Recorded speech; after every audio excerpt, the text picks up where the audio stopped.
Welcome to our channel. Today we how to backup year-end 1099 reports from QuickBooks Payments, full guide step-by-step clearly. Open QuickBooks and sign in to your account. Navigate to the Reports section in the left-hand menu. In the Reports section, click on the All Reports option. Look for the Sales category and select 1099 Transaction Detail. Adjust the date range to cover the full year of the reports you want to backup.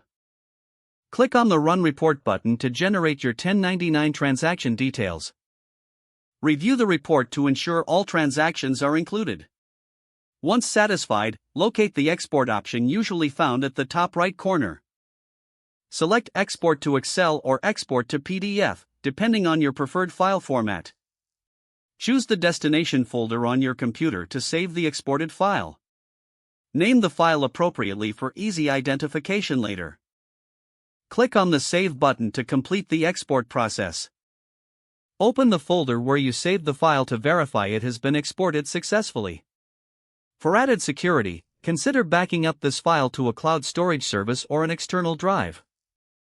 That concludes the process for backing up your year-end 1099 reports from QuickBooks Payments. If the page does not load, refresh the browser or try again in a private or incognito window. Make sure you are using the correct email address, then retype it carefully to avoid small typos. If your password is not accepted, use the Reset option and create a new strong password you can remember.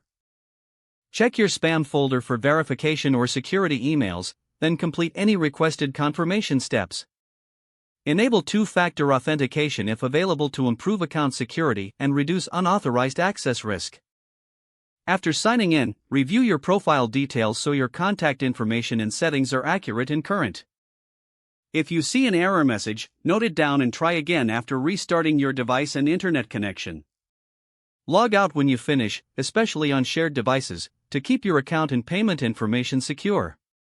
If the page does not load, refresh the browser or try again in a private or incognito window. Make sure you are using the correct email address, then retype it carefully to avoid small typos. If your password is not accepted, use the Reset option and create a new strong password you can remember. Check your spam folder for verification or security emails, then complete any requested confirmation steps. Enable two-factor authentication if available to improve account security and reduce unauthorized access risk.